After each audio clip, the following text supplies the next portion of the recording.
Ang lihim sa ilalim ng lawa. Sa bayan ng San Rafael, may isang lawa na hindi kailanman natutuyuan kahit tagtuyot.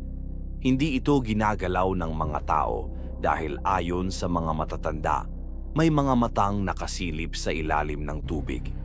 Walang naniniwala rito hanggang sa isang araw may 3 estudyanteng mananaliksik ang dumayo upang magsagawa ng thesis tungkol sa mga alamat ng nawawalang lugar. Sina Enzo, Mark at Leah. Nagkampo sila malapit sa lawa. Sa unang gabi may narinig silang awitin mula sa gitna ng tubig. Hindi ito tao, parang koro ng boses ng mga bata, ngunit paos at sabay-sabay. Hindi malinaw ang sinasabi, ngunit ang tono ay nakagigimbal. Hindi masaya, kundi nanunumbat. Pagkatapos ng ikalawang gabi, si Leah ay nagsimulang magsuka. Sa bawat pagduduwal, puro tubig lawa ang lumalabas sa kanyang bibig. Ang balat niya ay namumutla at sa tiyan niya ay tila may gumagalaw sa ilalim. Nagpasya silang bumalik sa bayan, ngunit nahulog si Leah sa malalim na trance, parang gising pero walang malay. Habang wala sa sarili si Leah, nagsimula siyang magsalita sa tinig na hindi kanya. Mga anak namin siya. Hindi mo sila pwedeng kunin. Isa sa inyo ay magiging sisidlan. Napaatras sina Enzo at Mark.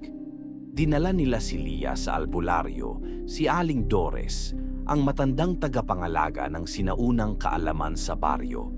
Nang pinulsuhan niya si Leah, tumulo ang dugo sa kanyang kamay kahit wala namang sugat. Hindi ito sakit, wika ni Aling Dores. May pumupugad sa kanya, mga engkanto ng ilalim ng lawa, hindi kagaya ng mga diwata.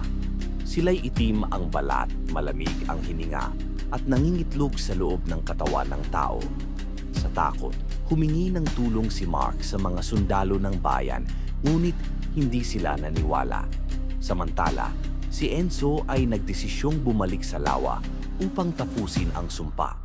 Doon niya nakita ang pinakaugat ng kasamaan. Sa gitna ng lawa, habang madilim ang langit at wala ni isang alon sa tubig, lumitaw ang isang nilalang. May mahabang buhok, balat na parang putik at mga mata na pula, umiilaw sa dilim.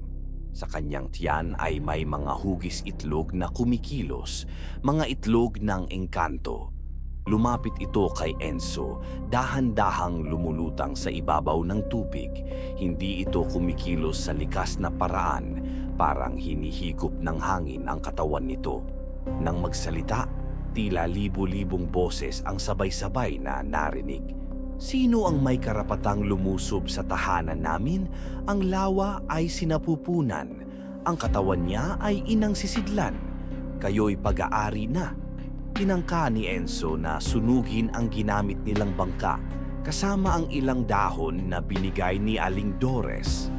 Nang sumiklab ang apoy, nagsisigaw ang tubig. Literal na nagkaroon ng sigaw ang mismong lawa. Sa huling sandali, nahugot ni Enzo si Leah mula sa trance, ngunit hindi na siya muling nagsalita mula noon. Ang kanyang tiyan ay unti-unting lumaki kahit hindi siya buntis. Hanggang isang gabi, sumabog ang kanyang tiyan at mula roon, lumabas ang 3 maliit na nilalang, itim, may pakpak, may sungay at may pulang mata.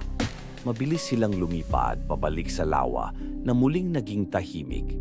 Wala na si Leah. Si Mark ay nawala rin makalipas ang ilang buwan. Tila nalunod pero walang bangkay na nahanap. Si Enzo ay pumasok sa kumbento at hindi na muling lumabas. Pero sa bawat gabi, binabangungot siya ng boses. Isa ka sa amin. Hindi mo kami malilimutan. Ang tubig ay buhay. Ang sisidlan ay sinumpa. Mula noon, ang lawa ay mas naging mapanganib. Ang sinumang maligo roon ay nagkakasakit o napapanaginipan ang mga nilalang ng ilalim.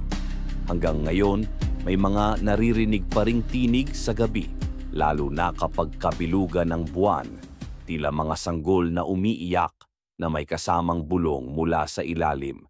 Sisidlan, sisidlan,